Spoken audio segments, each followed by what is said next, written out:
kemarin di Padang Bulan saya juga nggak datang, di Bambang Wetan Surabaya saya juga nggak datang. Jadi saya tadi tenang-tenang aja, meskipun saya tadi ada menangani masalah yang alhamdulillah bisa saya selesaikan sehingga bisa segera ke sini. Tapi saya pikir Anda cukup dewasa untuk bisa memelihara forum ini sampai tengah malam, dan karena biasanya juga sampai larut, tak pikir yo enggak masalah lah, saya malam-malam mau segerang-gerang kabeh wis gede-gede. Nomor 2, saya ingin membawa Anda dengan sejumlah pertanyaan sangat sederhana. Kalau burung dikurung di dalam sangkar, andaikan dia bisa berpikir dan berangan-angan, maka apa yang dia inginkan? Bebas pasti, bentuknya bebas apa? Terbang. Kenapa burung ingin terbang? Karena dia mengetahui dirinya adalah burung. Kalau dia menyangka dirinya tikus, dia tidak punya keinginan terbang. Oke, ini Anda analogikan ke macam-macam yang lain, dari tingkat yang paling rendah sampai tinggi. Engkau ini bangsa Indonesia sekarang berada di dalam kurungan yang sangat dahsyat. Kurungan dari kebodohan, kurungan dari kejumudan, kurungan dari kemunafikan yang tingkatnya melebihi 10 Abu Jahal. Itu cita-citamu apa? Bebas dari kurungan kan? Tapi bentuknya bebasmu itu apa? Apa? Bahasa Indonesia punya enggak kata terbang seperti burung? Kalau burung pengen terbang lah, engkau ingin apa? Apa coba sebut satu kata? Apa? Ya? Bermanfaat. Itu masih abstrak. Bermanfaat itu melacur ya, bermanfaat untuk laki-laki, menghibur, betul.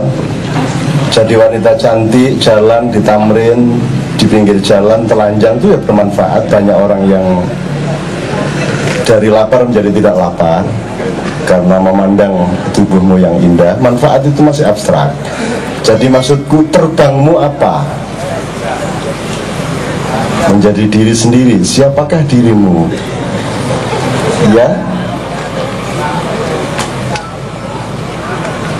Ya, ya.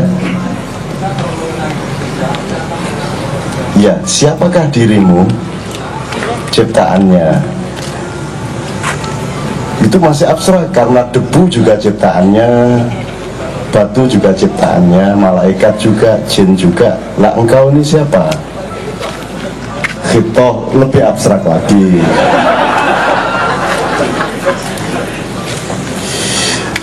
Yang pasti tidak menemukan kan Anda, karena engkau tidak mengerti siapa dirimu. Karena si burung tidak mengerti burungnya. Betul enggak? Iya. Ya. Iya, gimana tadi? Manusia itu apa? Menjadi manusia. Manusia itu apa? Udah ngerti manusia? Udah ngerti? Orang yang apa? Manusia itu apa? Ada definisi budaya, ada definisi kosmologi, ada definisi ginekologi, ada definisi sosial, ada definisi politik, ada definisi hukum, macam-macam lagi. Manusia yang mana yang kamu maksudkan? Nggak ketemu kan?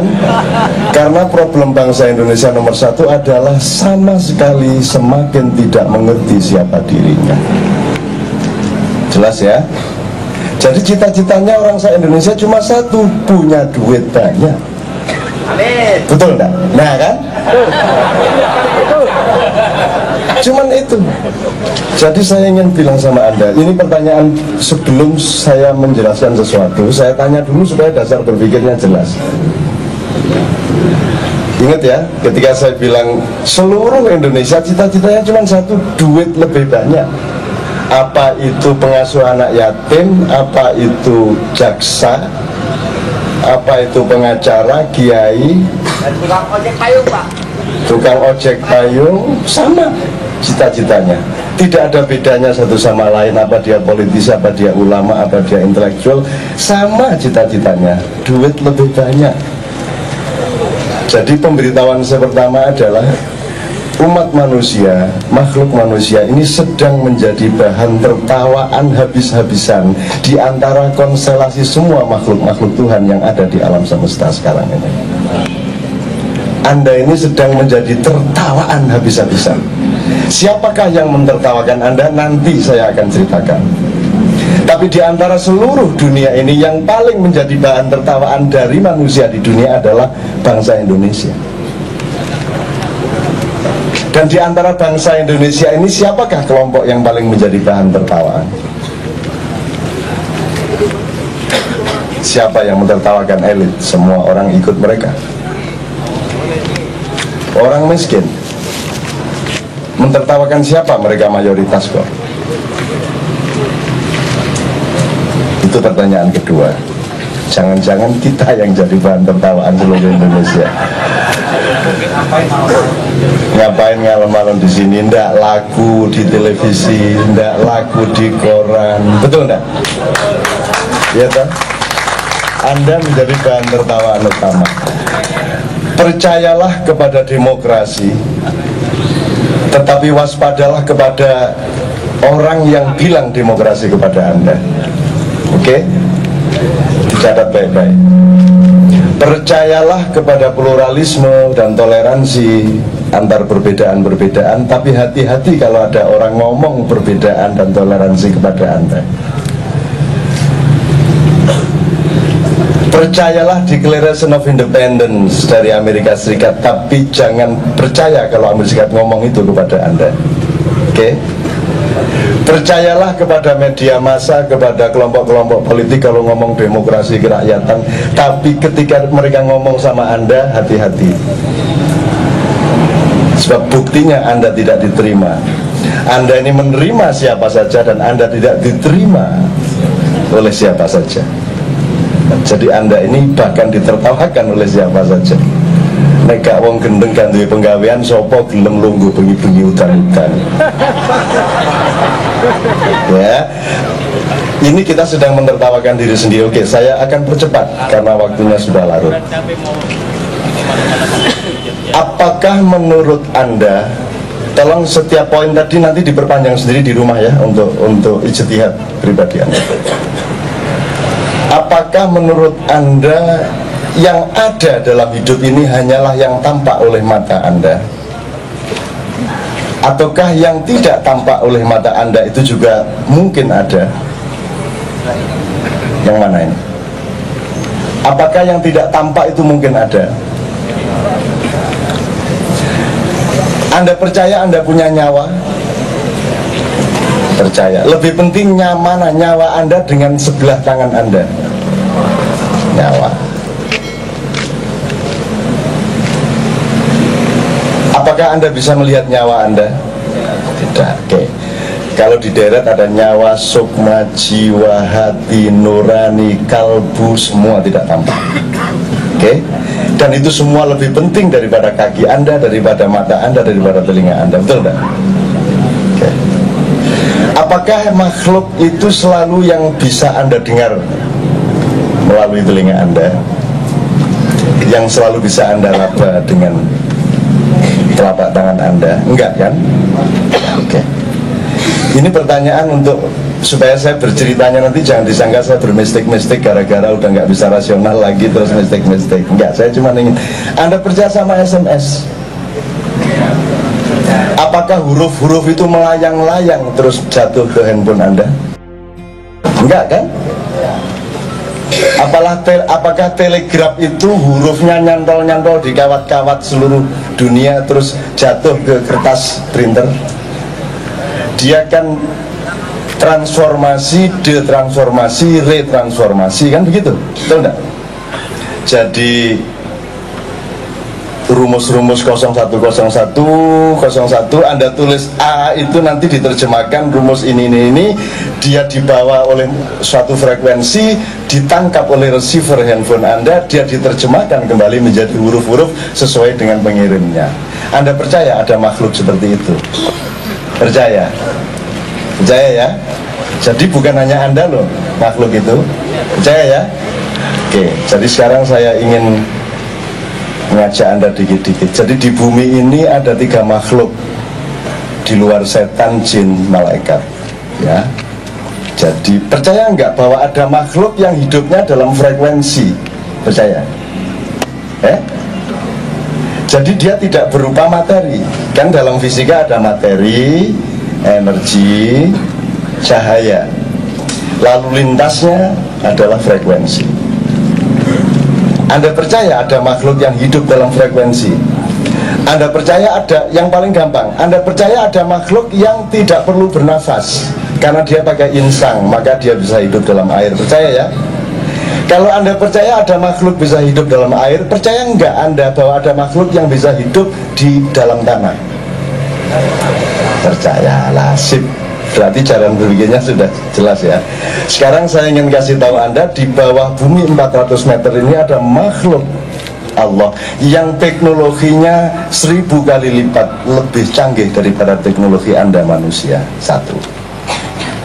Wis pokoknya dicatat aja. Ya. Kok timbangan itu kan gendeng, delok-delok niku. Satu. Ada lagi makhluk yang satuan waktunya, yang hidup di bumi, dan Anda hanya bisa bertemu dengan dia ketika Anda memasuki sebuah frekuensi, dan itu di luar FM maupun AM. Mungkin ada enggak? Mungkinkah ada frekuensi di luar AM FM? Ada. Anda kenal 3 dimensi, mungkin enggak ada dimensi keempat? 5, 6, 7, 8, 9, selaksa dimensi. Percaya? Jadi jangan GR bahwa Anda adalah satu-satunya penghuni bumi. Satu ya, ini untuk nggodain supaya Anda tuh enggak terlalu dijadikan bahan tertawaan oleh makhluk-makhluk lain.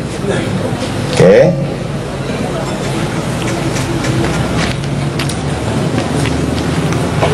Dari mana saya cerita? Ini kan awalnya kan saya tadi ngomong, Anda ini siapa? Kalau orang tidak mengerti dirinya, maka dia tidak punya bentuk cita-citanya. Lah bangsa Indonesia ini cita-citanya apa? Menang pemilu 2009, itu kan? Itu kan? Jadi ini tahun-tahun ampas tahu. Tahunya sudah nggak ada, tinggal ampasnya. Dan 2009 adalah ngabisin ampas-ampas itu. Jadi siapapun calon presiden yang muncul secara formal itu ampas tahu. Oke? Itu sisa-sisa dari makanan di warung yang sudah bangkrut ini. Oke? Ya, ini kunci-kunci semua ya. Nanti diuraikan sendiri di rumah ya. Oke, saya ceritain sekarang dari awal sampai nanti mudah-mudahan Anda mulai curiga kepada dirimu. Aku iki sapa jane? Paling pol saiki sing dibanggakno aku iki turunan Brawijaya. Pol iku wisan. Utawa yang lebih hebat lagi, saya ini Ahlul Bait, rek. Turunan Rasulullah aku iki. Mulane aku itu ya untuk dikasih makan dan minum. Paling pol di situ. Tak tunjuk satu orang, Mas yang di depannya tadi. Nama bapak Anda siapa? Bapaknya bapak?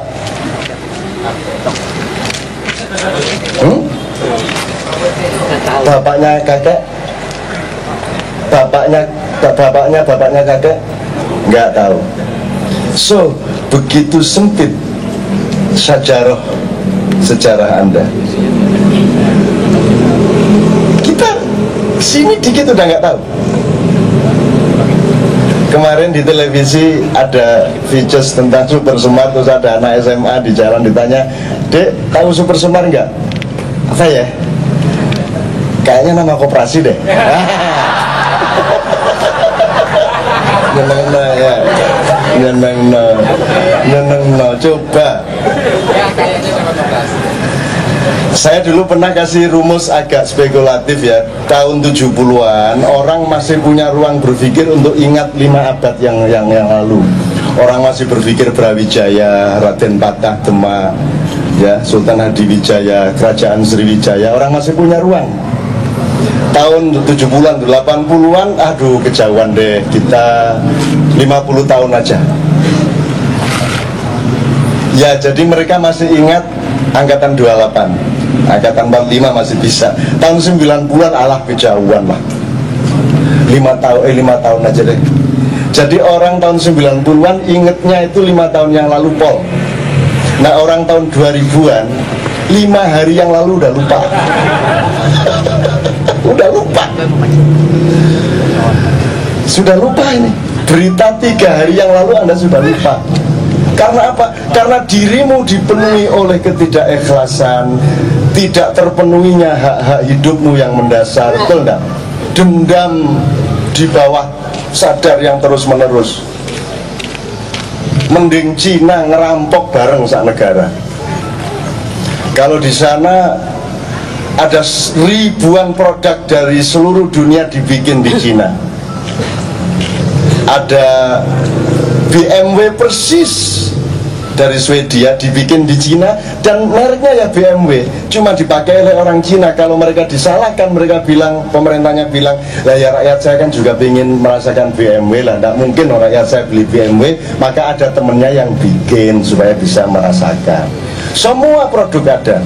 Kalau Anda ada yang pakai N95 Nokia, di sini harganya sekitar 6.500, 6.500.000.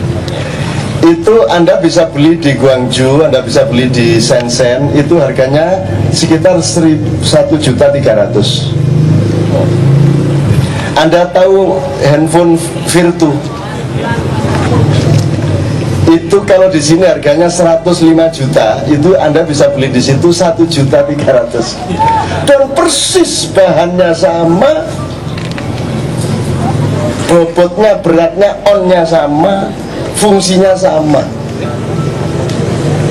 Dan itu ada ribuan produk lagi. Jadi negaranya melindungi satu, teman-temannya saling mendukung, itu satu, tetangganya juga saling mendukung dan tidak saling mencuri. Itu bedanya di Indonesia. Di Indonesia kalau bikin apa-apa dicuri sama temennya, disalahin temannya, dirampok polisi, dijahatin negara. Jadi orang Indonesia tidak bisa bikin apa-apa. Jadi kita ini untuk menjadi seperti Cina saja, jauhnya bukan main. Padahal konsumen utama handphone di Indonesia, di dunia adalah Indonesia, nomor 2 India. Jadi kita ini bagian beli aja gitu. Karena kita orang kaya kan gitu kan. Harus dikayak-kayak nomboyo apa caranya lah. Gitu. Oke ya, oke.